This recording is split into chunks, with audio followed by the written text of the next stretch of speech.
여러분 오늘 17장 말씀을 보셨는데 우리가 몇 절을 읽어야 되냐면요. 14절 말씀 한번 보겠습니다. 14절입니다. 시작.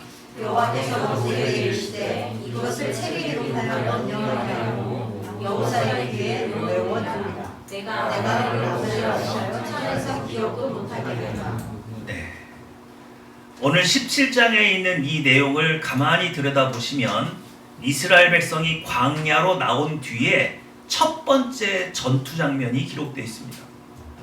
그런데 여러분, 아말렉이라고 하는 이 족속 자체는 굉장히 강성한 민족 같아요? 조금 약한 민족 같아요? 강성한 민족은 아닌 것 같아요. 강성한 민족은 주로 어디에 있냐면 산 중턱에 있어요. 산 중턱이 기후가 시원하고 사람들 거하기 아주 좋습니다. 근데 이 아말렉은 약간 골짜기 쪽에 거하던 민족이거든요. 그러다 보니까 산 중턱을 차지할 만큼 힘이 세지 않아서 또 이스라엘 백성이 처음부터 강한 상대를 만나면 어떻게 되겠어요? 마음이 많이 힘들겠죠. 이스라엘 백성은 애굽에서 400년 동안 종노릇 하던 사람들 아닙니까? 체력은 좋겠죠. 그러나 전투는 해본 적이 없는 민족이다 보니까 약간 예방주사 성격이 강해요. 장차 가나안 땅에 들어가서 큰 전쟁을 해야 될 때 아말렉과의 이 전투 경험은 굉장한 자산이 될 겁니다. 그래서 오늘 14절에 보시면 이 사건을 책에 기록하라고 명령을 하세요. 이해하시죠? 그만큼 이 사건은 어떤 사건이에요? 아주 중요하고 기념할 만한 사건입니다. 그래서 오늘 17장을 우리가 잘 들여다보고 이 말씀에서 은혜를 얻으면 여러분 생활하는 것 가운데서 굉장한 지혜와 은혜를 얻을 줄 믿습니다. 그래서 오늘 말씀에 조금 귀를 기울여 주시고 집중해 주셨으면 좋겠어요. 자, 1절 1절 2절 읽겠습니다. 1절 2절입니다. 시작. 이스라엘 자손의 온 회중이 여호와의 명령대로 신광야에서 떠나 그 누르베를 행하여 누비의 장막을 쳤으나 백성이 마실 물이 없는지라. 백성이 모세와 다투어 이르되 우리에게 물을 주어 마시게 하라. 모세가 그들에게 이르되 너희가 어찌하여 나와 다투느냐. 너희가 어찌하여 여호와를 시험하느냐. 네. 여러분이 이제 출애굽기를 잘 들여다볼 때면 하나님께서 어떤 이스라엘 백성을 가르칠 때 항상 똑같은 패턴의 어떤 일들이 벌어지고 있다는 것을 확인할 수 있는데 그 똑같은 일은 이런 거예요. 굶주리거나 목마르거나. 하나님은 이스라엘 백성을 좀 극단적으로 좀 내모는 경향이 있는 것 같아요. 꼭 마실 물이 없게 만들고 그리고 이스라엘 백성들의 원망이 터져 나오고 그리고 나서 하나님께서 그들에게 물을 주시든지 먹을 것을 주는 장면, 그리고 나서 교훈을 주는 장면으로 계속 이 패턴이 나옵니다. 그래서 17장 이전에도 목이 말랐던 때가 있었거든요. 그런데 그 사건과 이 사건은 같은 사건이 반복되는 것이 아니라 내용이 좀 달라요. 자, 2절 말씀 보니까 백성이 모세와 다투어 이르되 우리에게 물을 주어 마시게 하라. 모세가 그들에게 이르되 너희가 어찌하여 나와 뭐 하느냐? 다투느냐? 그 다음이 굉장히 중요합니다. 시작. 너희가 어찌하여 여호와를 시험하느냐. 물을 달라고 요청하는 것이 하나님 편에서는 하나님을 뭐 하는 것으로? 시험하는 행위로 받아들였어요. 그럼 이스라엘 백성이 하나님을 왜 시험했죠? 무엇을 시험했습니까? 우리 중에 계신가 안 계신가? 그렇죠. 몇 절이에요? 7절. 7절. 시작. 그가 그들을 맞사오는 우리가 되었으니 이는 이스라엘 자손이 다투었으며 그들이 여호와를 시험하여 이르되 여호와께서 우리 중에 계신가 안 계신가 하셨으나. 네. 이스라엘 백성이 그냥 물을 달라라고 말을 하는 이 자체가 하나님을 시험하는 태도였다. 그럼 뭘 시험하려고 그랬느냐? 여호와께서 우리 중에 계신가? 안 계신가? 근데 여러분 이거는요 굉장히 말도 안 되는 상황이에요. 지금 이스라엘 백성이 1절 말씀에 보니까 신광야에서 나와서 르비딤으로 갔다 그랬죠. 그럼 신광야에서 르비딤으로는 왜 갔어요? 왜 갔죠? 여호와의 명령대로 여호와의 명령을 어떻게 알았어요? 그렇죠. 구름 기둥과 불기둥을 따라서 거기까지 간 거예요. 그런데 갔더니 물이 없어요. 이해가 되십니까?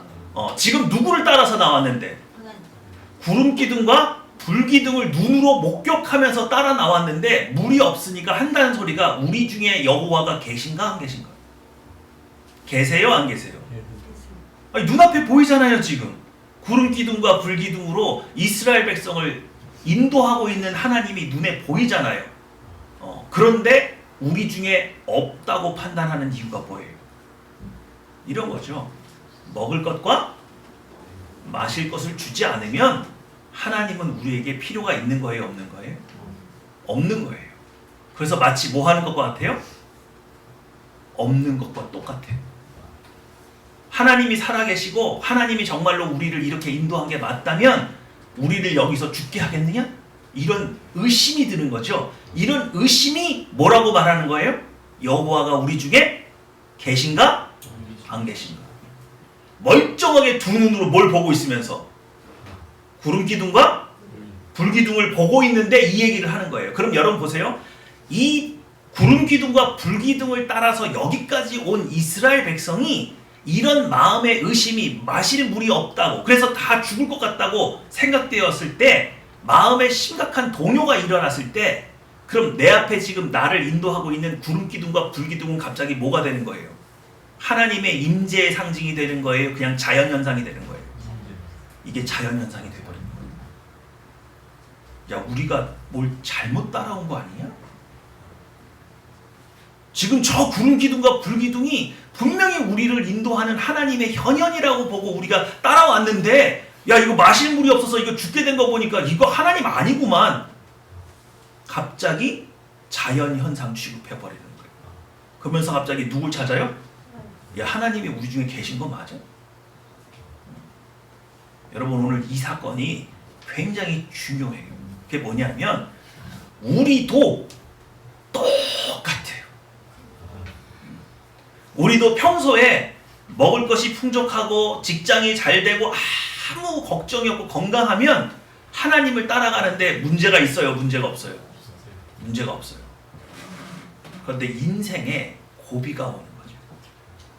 그리고 나는 신앙생활 열심히 잘했어요? 안 했어요?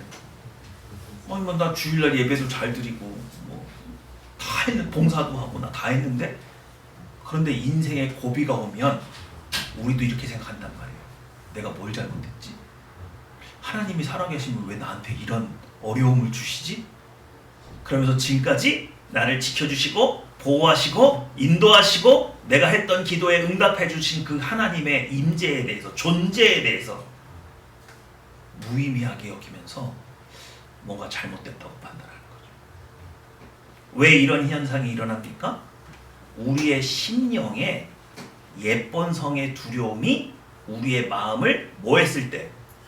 장악했을 때 일어나는 현상이에요. 이해가 되시죠? 그러니까 이런 현상이 일어나지 않는 사람과 일어나는 신자의 특징은 뭐냐? 십자가의 옛번성을 못 박을 줄 아는 사람은 이 상황에서도 하나님을 의심해요? 의심하지 않아요? 의심하지 않는데, 옛번성을 십자가에 못 박지를 못하는 사람은 갑자기 옛번성의 이 의심이 내 마음을 확 사로잡기 때문에 하나님의 존재 자체와 지금은 초자연적으로 인도하고 계시죠? 이런 모든 현상들을 다 부정해버리게 되는 거예요. 그럼 이때부터 이 사람은 뭐만 믿게 됩니까? 눈에 보이는 현실만을 믿게 되고 하나님의 영적인 임재는 아무런 의미가 없다고 말을 해서 갑자기 사람이 안 믿는 사람처럼 행동해버리는 거예요. 지금까지 눈 감고 기도하고 하나님이 주신 평안을 느끼고 내가 어려운 거 기도했을 때 하나님의 말씀을 통해서 응답을 받고 이랬던 모든 영적인 활동이 한 방에 날아가 버려요. 아무 의미 없어요. 오직 옛번성만 내 마음을 지배해서 눈에 보이는 증거를 찾기 위해서 애쓸 뿐이죠. 이해가 되십니까? 그러니까 오늘 이 사건은 무엇과 연관돼 있어요? 우리의 내면에 있는 옛본성과 깊은 연관을 가지고 있어요. 오늘 17장 전체는 구약에 있는 성도들을 통해서 우리 내면에서 어떤 일이 일어나고 있는지, 믿는다고 하는 신자 안에 어떤 일이 일어나고 있는지를 적나라하게 보여줘서 여러분이 무엇과 싸워야 하는지를 가르쳐주고 있어요. 이해가 되시죠? 오늘 그 속으로 좀 들어가 볼 건데, 자, 여러분, 그래서 이스라엘 백성의 마음이 전부 다 지금 옛본성으로 완전히 점령을 당해가지고 염려의심 속에 쌓여 있잖아요. 그래서 물을 찾지 않습니까? 눈에 보이는 물을 달라고 요청을 합니다. 그랬더니 하나님께서 5절 말씀 한번 볼까요? 5절 시작. 여호와께서 모세에게 이르시되 백성들을 지나서 이스라엘 장로들을 데리고 나일강을 치던 네 지팡이를 손에 잡고 가라. 네, 지팡이를 잡고 어디로 가래요? 아직 안 나오죠? 네. 네. 자, 6절 시작. 내가 호렙산에 있는 그 반석이 거기서 내 앞에 서리니 너는 그 반석을 치라. 그것에서 물이 나오리니 백성이 마시리라. 모세가 이것을 장로들의 목전에서 그대로 행하니라. 네. 학자들 간에 조금 이견이 있긴 한데 호렙산에 정말로 큰 반석이 있어요. 근데 그 반석이 정확하게 반으로 이렇게 싹 갈라져 있습니다. 그래서 그것이 모세가 호렙산에서 반석을 쳐서 물이 나게 한 장소라고 추정되는 곳이 있어요. 나중에 인터넷 한번 찾아보시면 그게 나옵니다. 그런데 이 반석이 누굴 의미해요? 예수 그리스도를 의미하죠. 그러면 모세의 지팡이는 뭘 의미해요? 예수님의 옆구리를 찔렀던 롱기누스의 창이죠. 로마 군병의 창이에요. 그래서 옆구리에 창을 받았을 때 예수님의 옆구리에서 무엇과 무엇이 나왔습니까? 물과 피가 나왔죠. 근데 오늘 여기서 뭐가 나왔어요? 물이 나왔죠? 네. 그럼 이 물은 어떤 의미를 가져요? 생명수입니다. 지금 이들이 목말라서 뭐하게 생겼어요? 죽게 생겼죠? 그러니까 육체적인 목마름이 이 반석에서 나오는 물로 말미암아 새 생명을 얻었던 것처럼 이스라엘 백성을 항상 굶주리고 목마르는 시점에서 자꾸 뭔가 교훈을 주는 것은 눈에 보이는 세계가 다가 아니라는 거예요. 항상 하나님은 영적인 해답을 줘요. 이들은 눈에 보이는 먹을 것과 마실 것이 없어서 하나님께 매달리고 하나님을 배신하고 하나님을 원망하지만 항상 하나님이 그들에게 주는 답은 영적인 답이에요. 눈에 보이는 무엇으로 해결하지 않으시지요. 그래서 이들에게 무엇을 가르쳐 줍니까? 사람이 떡으로만 살 것이 아니요 하나님의 입에서 나오는 모든 말씀으로 살 것이니라. 그래서 말씀을 따라서 살 수 있는 하나님의 백성을 키워내고 계신 거예요. 자꾸 이런 상황, 육체의 한계 지점에 끌고 간 다음에 눈에 보이는 먹을 것과 마실 것이 없는 상황에서 오직 누구만 바라보도록, 하나님만 바라보도록. 또 우리의 실존은 지금 살아가고 있어요? 죽어가고 있어요? 우린 죽어가고 있어요. 그리고 이 죽음 뒤에는 뭐가 있어요? 영원한 심판이 있고 지옥이 있죠. 그런데 이 땅에서 살아가는 사람들은 전혀 죽음 뒤를 대비하지 않고 마치 영원히 살 사람처럼 이 땅에서 잘 먹고 잘 사는 것 외에는 관심이 없다. 그래서 하나님은 극단적으로 이스라엘 백성을 광야라고 하는 사람이 살 수 없는 곳으로 데려가서 너희가 지금 살고 있다, 죽고 있다, 죽어가고 있다는 걸 실감하면서 생명을 찾아서 나오라고 얘기를 하시는 거예요. 믿으시죠? 그러니까 여러분 이 세상 사는 동안에 사업도 실패하고 뭐 다 실패해도 괜찮아요. 괜찮아요. 그런데 여러분의 영혼은 구원해야 돼요. 믿으십니까? 그러니까 이 복음에, 이 하나님에 대한 믿음에 실패해버리면 영원히 실패하는 거예요. 영원한 생명을 잃어버리는 거예요. 성경은 우리에게 그걸 말해주고 있어요. 오늘 이런 배경을 통해서 본문으로 갑니다. 자, 아말렉 한번 읽어볼까요? 시작. 골짜기에 사는 자라는데 에서의 아들인 엘리바스와 그의 첫 비나스가 있어서 태어난 아들 그는 에돔의 족장이었다. 나타를 있었던 그들의 유목 민족으로서 아브라함 때부터 히스기야 때까지 주로 가나안 남쪽의 황량한 성읍들인 네겝을 서었다. 네, 그러니까 아말렉이라고 하는 뜻 자체가 어디 사는 사람들? 골짜기. 골짜기에 사는 사람들. 그러니까 여기 어디 족장이라고 그랬어요? 에돔. 에돔은 누구예요? 에서죠. 에서는 누구의 형이에요? 야곱의 형이에요. 야곱의 형의 장자쯤 되는 거죠. 여러 아들들 중에 족장할 정도로 좀 세력이 있긴 있는데 얘가 골짜기에 산다는 거 봐서는 힘이 그렇게 센 게 아니다. 또 여러분 여기 골짜기라고 하는 거를 우리나라 골짜기 생각하시면 안 돼요. 우리나라 골짜기는 산과 산이 이렇게 만나는 지점이 골짜기죠. 언덕과 언덕이 만나는 게 골짜기잖아요. 이스라엘 백성은 저쪽에 산이 하나 있고 이쪽에 산이 하나 있는데 여기에 평지거든요. 여기가 골짜기예요. 개념이 틀려요. 우리는 워낙 산악 지역이 있다 보니까 골짜기는 산과 산이 이렇게 붙은 부분이지만 이스라엘 백성은 그렇게 산이 흔하지가 않으니까 이쪽에 산이 있고 저쪽에 산이 있고 여기 평지인데 여기가 골짜기라고 말을 하는 거예요. 그런 만큼 덥고 별 볼 일 없는 땅에 내팽개쳐 있는 거 봐서 세력이 강성한 민족은 아닌데 아말렉은요 굉장히 끈질긴 민족이에요. 그래서 오늘 아말렉의 특징을 잘 이해하시면 무엇의 특징을 알 수 있냐면 우리 안에 있는 옛본성의 특징을 알 수 있어요. 자, 아말렉이 언제 멸절됐는지 한번 볼게요. 시작. 사람과 다양에게 히스기야 왕때 시몬 지파에게 에스더와 모르드게에게. 자, 이스라엘 백성들이 아말렉을 멸하기 위해서 이렇게 많은 시도를 했는데 언제까지 살아남았어요?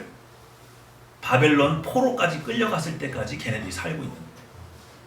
대단한 민족이에요. 여러분 그래서 누가 마무리를 했어요? 에스더와 모르드게가. 그럼 에스더와 모르드게가 언제 아말렉 족속을 멸했어요? 불임절 때죠.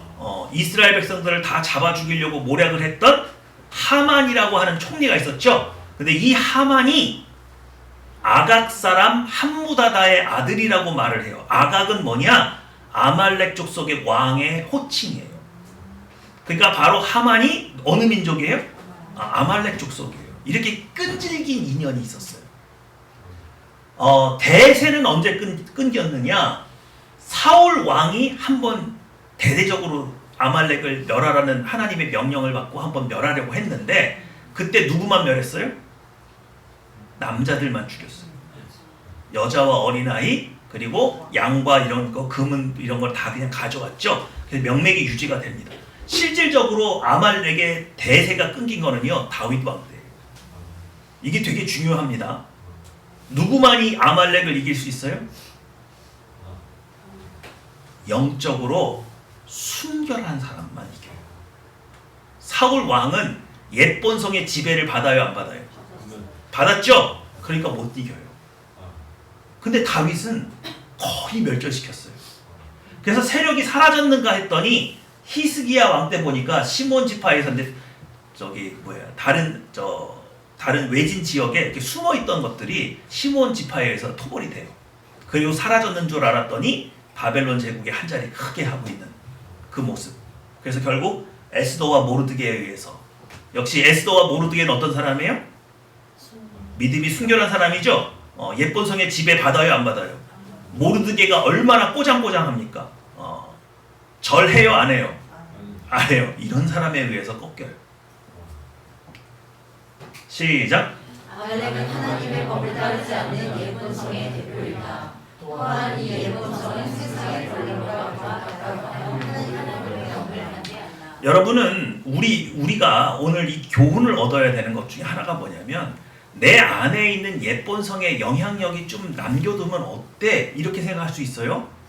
그런데 이 옛본성의 가장 큰 위협 중에 하나는 뭐냐면 얘는요 우리 안에 있잖아요. 그렇죠? 근데 얘는요 자기 마음대로 내 마음을 점령할 수가 없으면 외부에 있는 권세와 결탁을 해서 우리의 마음을 조종하려고 해요. 이해가 되세요? 그러니까 하만이 자기 힘으로 이스라엘 백성을 꺾을 수가 없으니까 왕의 권한을 빌려오죠. 마치 이런 거예요. 내 안에 예쁜 성이 있어요. 내가 직장을 다니는데 직장 상사의 말이 하나님보다 더 무서워요. 그래서 내가 직장 상사가 하나님보다 더 무섭다는 얘기는 지금 내 마음을 누가 다스리고 있는 거예요. 예쁜 성이 영향력을 끼치고 있다는 거죠. 그래서 뭐예요? 더 무서운 상사하고 결탁을 해가지고 계속해서 위압감을 내 마음에 주어서 하나님의 법을 따르지 못하도록 우리를 압박하는 일을 한단 말이에요. 그래서 내 안에 있는 예쁜 성을 완전히 십자가에 못 박아서 영향력을 제로로 만들지 않으면 이 세상 살아가는 동안에 세상에 있는 권력자의 앞에 섰을 때 우리는 그들 앞에 무릎을 꿇게 되는 거예요. 그들은 우리 안에 있는 약점을 걸어요. 직장에서 불이익을 줄까? 너 인간관계 내가 깨트린다. 너 월급을 내가 작게 만든다.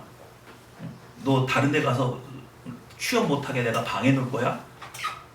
이런 마음들이 우리의 마음속에 두려움으로 예쁜 성과 결탁을 해가지고 하나님의 뜻대로 직장 생활할 수 없게 만든다.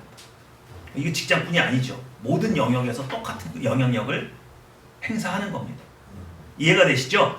그러니까 오직 이런 세상의 권세와 내 안에 있는 예쁜 성에 방해받지 않는 사람은 요셉, 다니엘, 다윗 같은 사람은 전부 다 예쁜 성을 십자가에 못 박았기 때문에 세상 권세에 두려워하지 않는 거예요.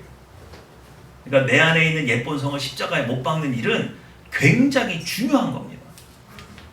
자, 에스더 3장 8절입니다. 시작. 하만이 아수에로 왕이 되었되 한 민족이 왕의 나라 각 지방 백성 중에 흩어져 거하는데 그 법률이 만민의 법과 달라서 왕의 법률을 지키지 아니하오니 용납하는 것이 왕에게 무익하니이다. 네. 한 민족이 왕의 나라 각 지방에 흩어져 산대요. 누구예요? 아말렉. 아니, 유대인이죠.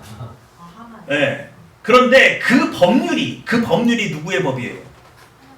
이스라엘은 당연히 하나님의 법을 따르죠. 그래서 누구의 법에 저촉하지 않는다? 왕의 법을 따르지 않으니 얘들은 무익하대. 그래서 하만이 어떻게 했어요? 자기 힘으로 못 되는 것을 세상 권세의 정점에 있는 왕의 권력을 끌고 와서 이 백성은 당신의 법과 다른 법을 지키고 있으니 멸해야 됩니다 라고 말을 하는 거죠. 이 일은 지금도 계속 반복되는 거예요. 이해가 되시죠? 그러니까 여러분이 이 세상에 나가서 당당하게 신앙생활하고 세상이 여러분을 침노하지 못하고, 예를 들면 자, 애굽의 왕이 요셉 없이 애굽을 통치할 수 있어요? 바벨론 제국의 왕이 다니엘 없이 바벨론 제국을 통치할 수 있어요? 없었어요. 왜 그런 사람들이 나오느냐? 하나님의 법을 따르면요, 이 세상이 감당할 수 없는 지혜와 명철이 임해요. 믿으십니까? 우리가 이 세상 사람들보다 더 큰 지혜와 능력을 얻지 못하는 이유 중에 하나는 우리 안에 있는 예쁜 성이 우리의 마음을 지배하고 있으면 우리는 세상적인 방법으로밖에 지혜를 얻을 수가 없는 거예요. 저는 이거를 동기화라고 표현합니다. 여러분, 내 안에 하나님 앞에 반항하거나 원망하거나 거부하는 것이 하나도 없이, 그래서 예쁜 성을 온전히 십자가에 못 박으면 내 안에 나를 통치하는 법은 오직 하나밖에 없어요. 누구의 법이에요? 하나님의 법이죠. 그럼 하나님의 법이 통하는 곳은 하나님 나라입니다. 바로 내가, 내 안이, 내 내면이 누구의 나라가 되면, 하나님의 나라가 되면 하나님의 나라는 동기화가 돼요. 하나님의 충만이 하나님의 나라에 임해요. 믿으시죠? 그래서 여러분 스스로가 누구보다 지혜롭고 누구보다 충만을 누리기 원하면 내 내면을 꼭 다스려야 돼요. 내 내면이 누구의 나라가 되면? 하나님의 나라가 되면 하늘나라의 충만은 그저 우리에게 부어질 수가 있는 구조가 된다. 그래서 그것을 통해서 이기는 사람들, 대표적인 사람이 바로 다니엘이고 요셉이고 다윗이고 솔로몬이고 그런 거예요. 시작. 경건의 능력은 내 본성을 온전히 십자가에 십자가에 못 드러나게 박았다. 나타났다. 세상의 권력과도 싸워 이기는 경건의 능력은 내 본성을 이길 때 주어진다. 여러분 오늘 이 말씀을 좀 믿으십시오. 제가 여러분에게 좀 당부드리고 싶은 생각이 있어요. 요즘 유튜브나 온갖 것에 소위 영적인 능력이 있다고 말하는 사람들, 지혜가 있다고 말하는 사람들, 얼마나 영상들이 많은지 모르겠어요. 그럼 그 사람들이 어떻게 해서 그런 영역을 얻었다고 말을 합니까? 대부분 산에 올라가서 나무 뿌리 뽑을 정도로 기도하고 말씀 많이 읽고, 그래서 자기는 그런 특별한 은혜와 특별한 은사를 가졌다고 자랑하는 사람들이 많아요. 근데 여러분 거기에 속지 마세요. 하나님 나라의 은사와 능력과 지혜는 그런 식으로 임하는 게 아니에요. 기도 많이 했다고 그 기도의 내용이 중요하지 기도의 시간이 중요한 게 아니에요. 성경 말씀 많이 읽는 건 좋죠. 그러나 그걸 왜 읽었냐고요. 하나님의 뜻을 알기 위해서 읽었습니까? 내가 저 사람보다 더 많이 안다는 걸 자랑하려고 읽었습니까? 그건 다른 거예요. 진짜 영성은 뭐냐? 내 안에 있는 예쁜 성을 십자가에 뭐 할 때? 못 박을 때. 못 박을 줄 아는 사람. 그래서 그렇게 능력이 많고 은사가 많은 사람들이 나중에 보면 거짓말하고 공금횡령하고 사람들 속이고, 그럼 그 사람의 영역은 자기도 구원을 못하는 거잖아요. 자기 내면을 하나님 나라로 만들었어요? 안 만들었어요? 안 만든 상태에서 그런 은사가 나타나는 건 재앙이에요. 더 크게 사기칠 거잖아요. 더 큰 거짓말 할 거잖아요. 그 사람이 나중에 천국은 갈 수 있을까요? 그러니 오늘 이 말씀을 꼭 믿으십시오. 개신교의 영성은 옛본성을 십자가에 못 박는 데 있어요. 그것을 통해서 하나님과 샬롬을 누리는지를 확인하셔야 되는 거예요. 그래서 그 사람의 나타나는 현상을 볼 것이 아니라 그 사람의 내면을 들여다봐야 돼요. 믿으시죠? 이것이 진정한 영성이에요. 이렇게 하나님 나라로 동기화되어 있다 보니까 사탄 마귀가 그 사람 넘어뜨릴 수 있나요? 그게 안 돼요. 유혹하면 걸립니까? 그게 안 돼요. 하나님의 법이 내 안을 온전히 통치하고 있으면 그 어떤 미혹도 그 사람을 미혹할 수가 없게 되기 때문에 이 세상이 감당할 수 없는 통찰력과 지혜를 얻게 되는 겁니다.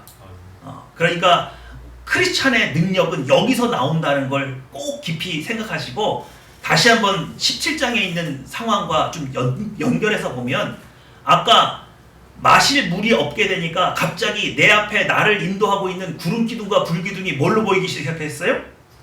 자연현상이 돼버렸죠? 근데 반대로 한번 생각해 보세요.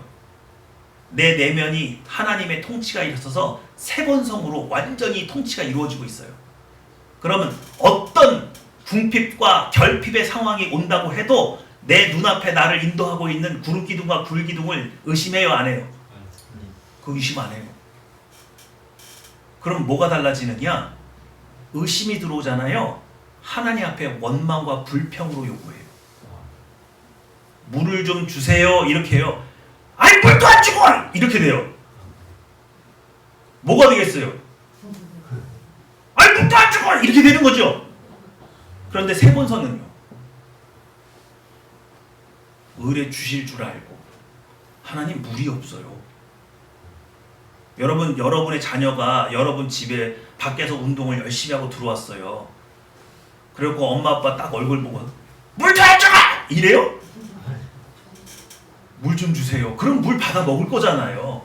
이게 왜 문제가 되는 상황이냐고요. 눈앞에 있는 물이 없는 게 왜 문제가 되는 상황이냐고요. 누가 나와 함께 계신데? 하나님이 나와 함께 계신 영적인 상황이 훨씬 더 믿을 만한 상황이라고요. 그걸 붙들 수 있는 것은 세번성이지 옛번성이 아니에요. 내가 하나님을 온전히 의지하고 싶다면 옛번성을 십자가에 못 박지 않고서는 이 새로운 하나님과 동행할 수 있는 영적인 상황을 붙들 수가 없어요. 그때 영적인 시야가 좁아지는 거예요. 제한받는 거예요. 그러니 반대로 세번성으로 눈을 뜨고 있으면요, 바벨론 제국에 포로로 끌려갔어도 여기는 하나님이 통치하는 것이에요, 안 하는 것이에요? 하나님이 통치하는 것이에요. 무섭지 않아요. 두렵지 않아요. 그런데 아브라함을 생각해 보십시오. 아브라함이 언제 마누라 팔아먹어요? 이곳에는 하나님을 두려워함이 없으니, 이렇게 말을 한단 말이에요.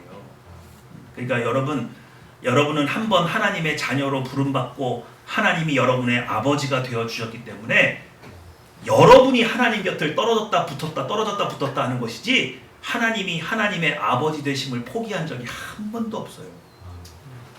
믿으십니까? 근데 이것을 온전히 믿고 붙들려면 여러분의 내면이 누가 통치해야 돼요? 거룩한 세번성을 통해서 하나님의 통치가 이루어져야지, 옛번성이 개입해버리면 이게 떨어져 나가요. 그러면 하나님 아버지의 도우심을 받을 수가 없어요. 구조적으로.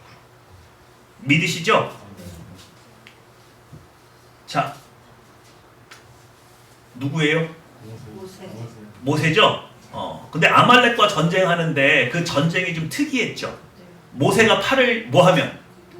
들면 이기고 내리면 지죠. 그때 모세가 지팡이를 어떻게 잡았을까요? 이렇게 평행하게 잡았을까요? 아니면 이렇게 잡았을까요? 예? 아니면 이렇게 잡았을까요? 예? 모르겠어요. 3번 같아? 경매 붙여볼까요? 1번 2번 3번 나머지 뭐예요? 몰라요? 여러분 그 이순신 장군 그 칼 잡고 있는 게 항상 논란인 거 아시죠? 광화문에 있는 우리 서성원 집사님 광화문 잘 거기 계시는데 이순신 장군이 오른손에 칼을 잡고 있어요? 왼손에 잡고 있어요? 잡고 있나요? 칼을 잡고, 그러니까 칼을 딛고 있는데 하여튼 어느 손에 잡았어요? 오른손에 잡고 계세요. 다음에 한번 꼭 가보세요. 잘 보세요. 이게 왜 논란이냐면 어디 가요? 무사가 오른손 잡이잖아요. 선생님 어디로 가요? 광화문. 그럼 왼손이 잡아야지. 오른손. 그렇죠. 왼손에 잡고 있어야 오른손으로 뺄 거잖아요. 근데 칼을 오른손에 잡고 있는 거예요. 왼손에 잡고 있어야 오른손잡이가 칼을 뽑을 수 있잖아요. 오른손잡이가 오른손에 있으면 이거 못 뺐잖아요. 그러니까 그래서 지금 논란이 되는 거예요. 저게 말이 되냐? 그래서 작가를 찾아갔어요. 작가한테 도대체 너 왜 그랬어? 이순신 장군이 왼손잡이라는 고증이 있었던 거야? 그 작가분이 뭐라 그랬는 줄 아세요? 그리고 또 논란이 뭔 줄 아십니까? 여러분 그 이순신 장군 얼굴 있죠? 그 얼굴이 여러분 100원짜리 동전에 있는 그 이순신 장군 얼굴하고 같아요? 틀려요? 광화문에 가서도 다시 보세요. 전혀 달라요. 그거요 만든 사람은 자기 얼굴이에요. 자기 얼굴을 만들어놨어 그렇게. 우리는 누구 보고 싶었는데? 이순신 장군 보고 싶었는데 그 사람이 무슨 의도로 그랬는지 모르지만 자기 얼굴을 그려놨어. 어쨌든 그래서 왜 오른손에 잡게 만들었느냐 했더니 이분의 이 말도 나름 논리가 있어요. 자, 장수가 싸우고 지휘할 때는 어느 손에 파지하고 있어야 돼요? 왼손에 잡고 있어야 이게 뽑아서 전진하라 뭐 이렇게 하고 할 거 아니에요. 그죠? 근데 전쟁을 완전히 끝내고 이겼다 이거예요. 개선할 때는 어느 손에 쥔다? 이렇게 막 싸우고 막 진격하다가 끝나면 칼집을 탁 넣고 오른손에 잡고 이야! 이렇게 한다는 거예요. 그래서 오른손에 잡았다는 거예요. 뭐 논리는 맞는데 하여튼 뭐 무인들 사이에서는 저게 말이 되냐 논란이 아직도 좀 있는. 자, 어느 게 맞아요? 성경 여러분 읽어보셨죠? 몇 번이 맞는 것 같아요?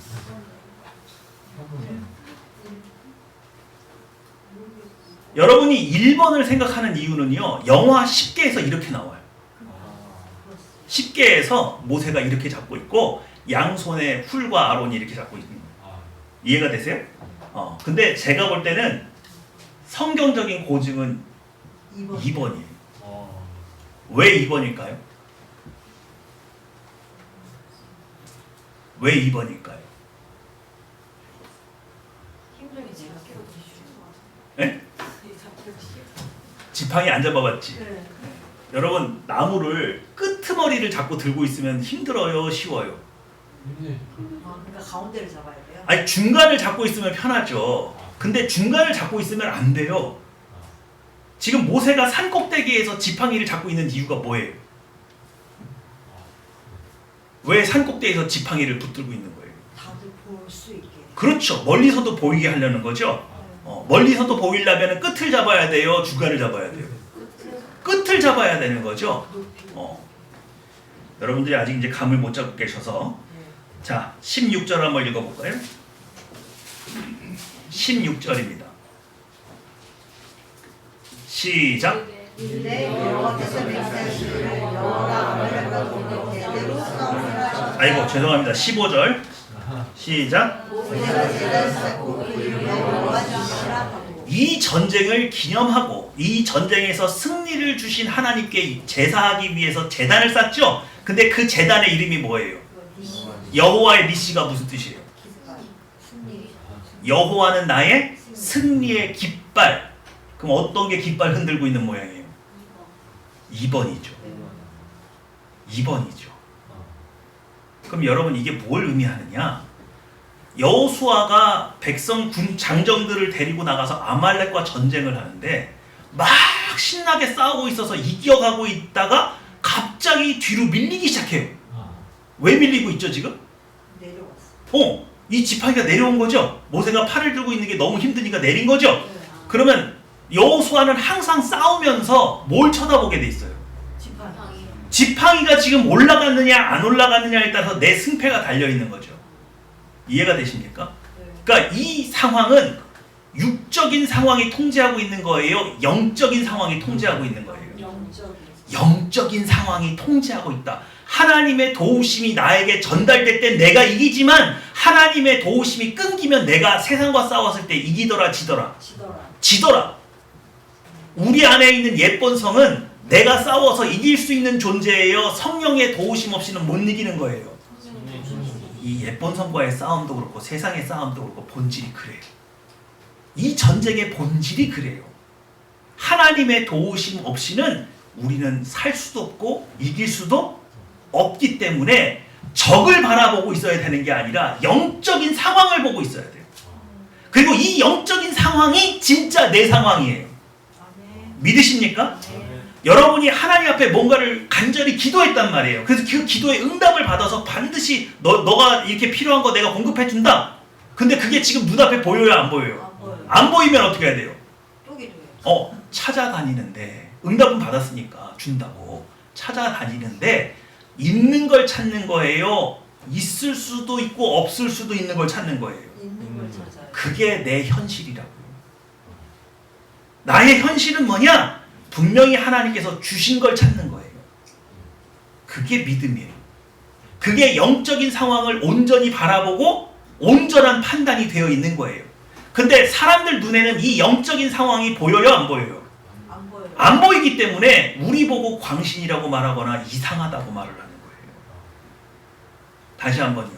이제 하나님을 믿는 여러분은 여러분 앞에 있는 영적인 상황이 여러분의 현실이에요? 눈에 보이는 상황이 여러분의 현실이에요?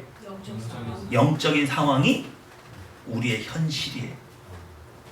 이 세상은 보이지 않는 세계가 먼저 있고 물질 세계가 있었습니까? 물질 세계가 있고 나서 보이지 않는 세계가 먼저 있었어요. 보이지 않는 하나님이 물질 세상을 만들었어요. 보이지 않는 세상이 원조고 이 현상 세계는 후에 나타나는 현상일 뿐이에요. 믿으십니까? 그러므로 여러분이 이 세상 사람들보다 한 달 더 앞서 나갈 수 있는 것은 여러분이 뭘 보기 때문에 영적인 상황을 바라다 보고 있기 때문에 그래요. 그걸 세상 사람들은 알 수가 없어요. 믿으십니까? 그러니까 여러분이 이 장면을 보면서 무슨 생각을 해야 되느냐? 내가 세상에서 누구와 경쟁을 하거나 어려운 일을 만났거나 나를 대적하는 사람을 만났을 때 저 사람들이 나보다 훨씬 더 세력이 크고 무섭고 두려울지라도 하나님과의 기도를 통해서 하나님이 내 편에 서 있다는 확신이 들 때에는 이건 질 수가 없는 상황입니다. 그러니까 내가 담대하게 나가야 돼요? 뒤로 숨어야 돼요? 이게 담대하게 나가야 될 상황인 거예요. 우리는 영적인 상황을 보고 현실에 적용하지 현상 세계에 매여 있어서 현상으로 있는 현상만 보고 판단하는 사람들이 아니에요. 그래서 여러분 보고 영적이라고 말을 하는 거예요. 믿으시죠? 아멘. 오늘 여기 지금 누구 여기 여러분들밖에 없잖아요. 또 누가 있어요? 그렇죠. 하나님이 계시죠. 이게 사람들이 모여서 만든 게 예배입니까? 이 예배의 주인공이 목사예요? 아니잖아요. 오늘 제가 이 말씀을 전하는 게 제 뜻인가요? 아니잖아요. 영적으로 이곳에 임하신 하나님이신 거잖아요. 여러분이 만약에 이 차목사의 말을 들으러 매주 모인다고 하면 여러분 그럴 필요 없어요. 여러분들 중에 저보다 학력이 높고 지혜가 많으신 분들이 여기 안 계세요? 왜 나 같은 사람 얘기 들으러 와요? 그게 아닌 거죠. 지금 이 시간에 하나님께서 저를 통해서 말씀하시고 있기 때문에 여러분이 이 음성에 귀를 기울이는 거잖아요. 맞습니까? 바로 영적인 상황이 우리에겐 실제. 하나님께서 사람을 만드실 때 물질을 만드시고 거기에 영을 불어 넣으셔서 우리의 영이 이 육체의 정욕을 제어하게끔 만드셨지 육체의 정욕이 우리의 영을 지배하게 만들지 않으셨는데 타락의 결과로 육체의 정욕이 우리의 영을 지배하고 있죠. 이걸 다시 뒤바꾸는 길, 이게 바로 옛번성을 십자가에 못 박는 거예요. 시작. 모세가 손을 들 때 이스라엘이 이겼다는 것은 그 싸움의 승패가 전적으로 하나님에 의해 좌우되고 있었음을 나타내는 것이다. 육체의 정욕과 싸우다. 싸움의 문제. 네, 우리의 싸움의 본질은 적과 싸우는 거예요. 내 안에 있는 옛번성과 싸우는 거예요. 내 안에 있는 옛번성을 이긴 사람만 진짜 적을 이기는 거예요. 여러분들이 기도 많이 한다고 해서 세상에서 다 이기는 거 아닙니다. 내 내면에 옛본성이 조금이라도 영향력을 끼치고 있으면요 하나님의 도우심을 바라지 못하고 꼬꾸라져서 세상에 굴복하게 되는 거예요. 시작. 영적인 증거를 확신한다. 새본성의 동행. 자, 옛본성이 나를 지배한 상태로 내가 아말렉을 만났어요. 야, 얘들은 우리보다 먼저 이 사막 지형에 유리하고 우리보다 숫자도 많고 싸우면 이기겠다 지겠다. 지겠다는 생각이 들죠? 이게 바로 옛본성의 판단이에요. 그런데 새본성이 우리를 지배하면 어떻게 판단한다고요? 누가 우리와 함께 계시니? 하나님이 나와 함께 계시니. 믿으시죠? 어떤 판단이 맞아요? 후자가 맞죠. 시작. 네, 제가요 이 메시지를 여러 군데서 전했는데 전할 때마다 느끼는 게 뭐냐면 옛본성을 십자가에 못 박으세요 라고 말하는 걸 너무 막연하게 생각하시는 거예요. 둘이 뭉실하게 생각하시는 거예요. 1번 한번 읽어볼까요? 시작. 직장 상사를 두려워하는 건 내 안에 뭐가 그래요? 옛본성이죠? 근데 직장 상사를 두려워하는 걸 당연하게 여기고 있어요. 하나님보다. 이거 십자가에 못 박아야 돼요? 못 박지 않아야 돼요?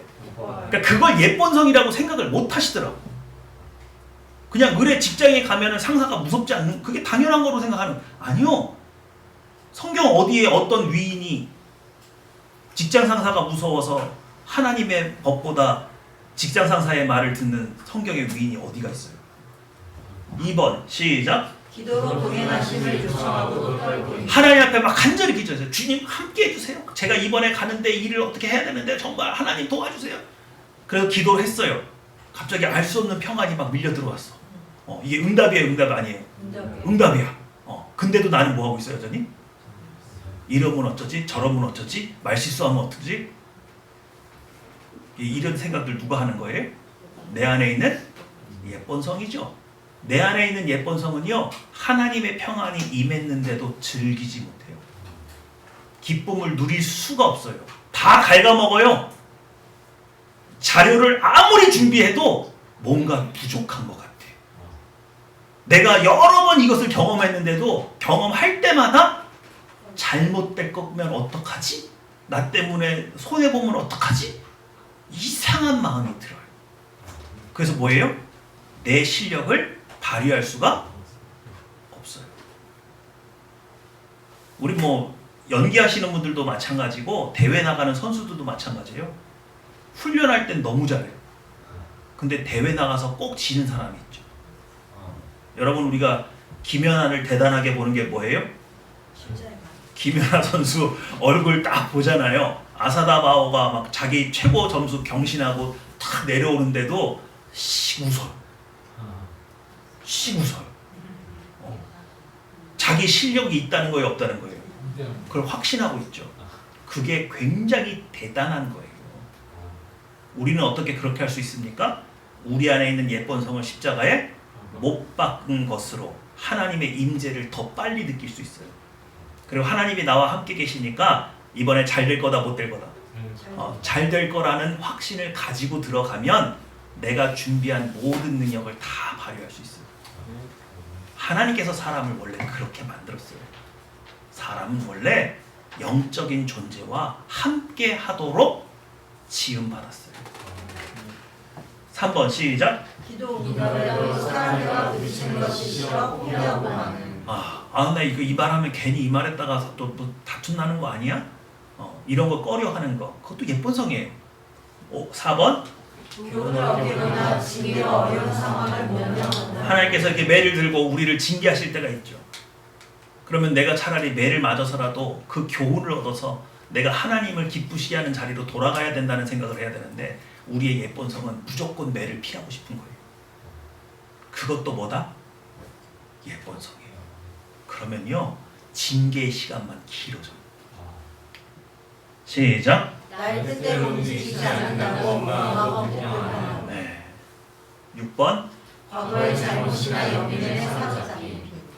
한 번 실수했어요. 근데 그 실수가 머리에 계속 나를 사로잡아요. 그 사로잡힌 생각에 동조해서 끊임없이 그 생각에 위축되고 있는 나. 누가 내 안에서 그 생각을 동조하고 있는 거예요? 예쁜 성이죠. 너 앞으로 또 실수하면 어떡해? 실수하면 어떡해? 실수하면 어떡해? 실수하면 어떡해? 그거 예쁜 성이에요. 이것을 십자가에 못 박지 않거든 하나님께로부터 도움을 얻을 수가 없어요. 7번. 현재의 삶에 만족하지 못하는. 현재의 삶에 도무지 만족하지 않아요. 예쁜 성은 만족이라는 게 없어요. 하나 주면 더 갖고 싶어. 더 많이 갖고 싶어. 처음에는 돈이 얼마 뭐 1,000만 원이면 된다고 했다가 나중에 생활해 보니까 막 1억도 좋고 2억도 좋고. 그래서 돈을 모으는 사람들은 끊임없이 돈을 모으죠. 현실에 전혀 만족하지 못해요. 이 예쁜 성을 십자가에 못 박지 않고는 이 육체의 정욕은 만족하지 않아요. 8번 시작. 예쁜 성을 십자가에 못 박는 것을 자아가 사라지는 것으로 결론.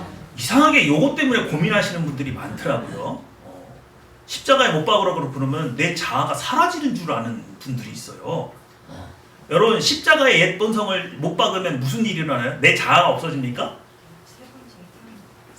내 자아가 새로워져요. 새로워져요. 어떻게 새로워져요? 옛날에는요 음란한 거 그리고 남 속이는 거 남 괴롭히는 거 이게 즐거웠어.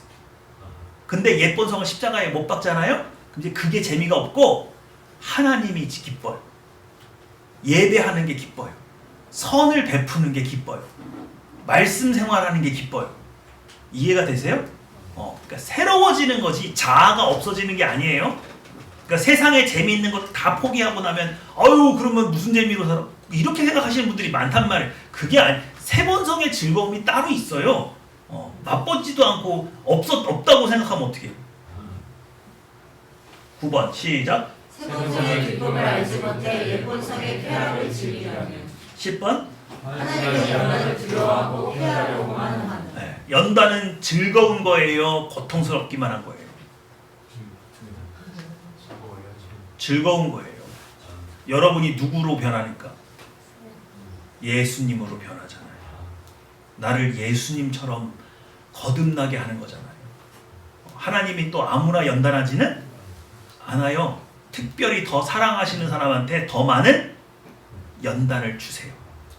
연단은 감사한 겁니다. 오늘 아멘 못하는 건 다 뭐예요? 네? 여러분 안에 예쁜 성이 있는 거예요? 예쁜 성이 없는 사람은 뭐라고 그런다고? 아멘 한다고요. 지금도 아멘 안 하시네. 자, 오늘 우리 같이 기도할 겁니다.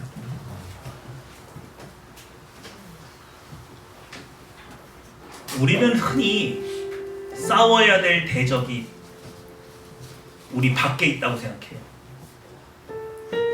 그러나 내 안에 있는 예쁜 성도 십자가에 못 박지 않은 사람이 세상에 나가서 싸워서 이긴다? 불가능하다고 말합니다.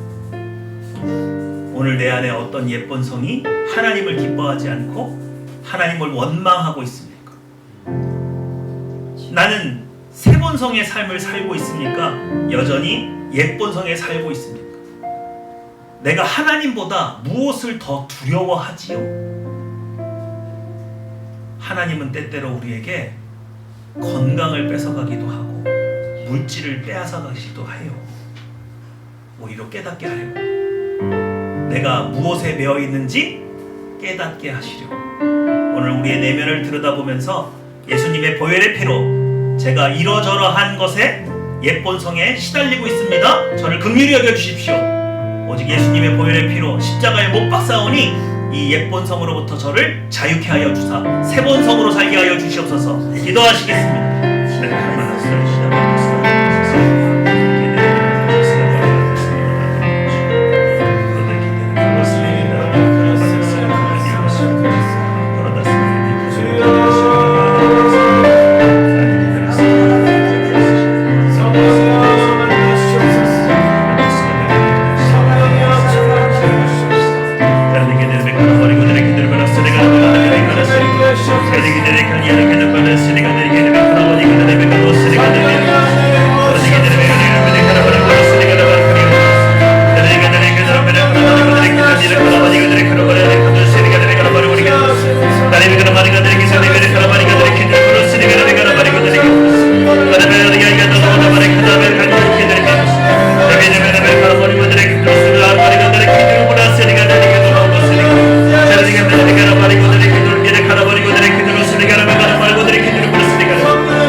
우리 아픈 곳에 한번 손을 얹어볼까요? 기도해도 낫지 않는다고 포기하지 마시고, 혹시 내가 너무 건강 염려증에 사로잡혀 있지는 않습니까? 먼저 우리 자아를, 옛본성을 십자가에 못 박기 원합니다. 너무 아프다고 생각하는 거, 낫지 않을 거라고 생각하는 거, 안 나으면 어쩌지? 이런 모든 불신의 생각을 십자가에 온전히 못 박고 오직 아버지 하나님을 믿사오니 성령님 임재하여 주셔서 저의 연약한 것을 만져주시옵소서. 오늘 저에게 임하여 주셔서 지혜를 주시옵소서. 저에게 부족한 물질의 풍요도 아버지 하나님 허락하여 주시옵소서. 기도하시겠습니다.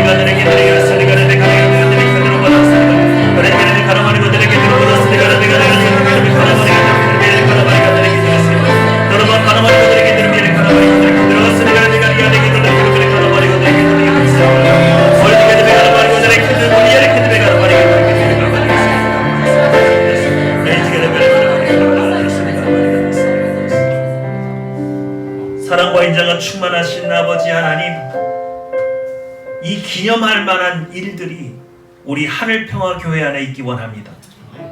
우리 성도님 한 분 한 분 다 깨어서 우리 안에 하나님을 거부하는 옛 본성을 예수님의 보혈의 권능으로 십자가에 못 박기 원합니다. 그러므로 우리 새 본성으로 살게 하여 주시옵소서. 새 본성으로 하나님 앞에 기뻐 뛰게 하여 주시고 이 새 삶을 즐기면서 살 수 있도록 성령 하나님 우리를 주관하여 주시고 인도하여 주시옵소서. 감사 기도드리며 내 주 예수님의 이름으로 기도했습니다. 아멘.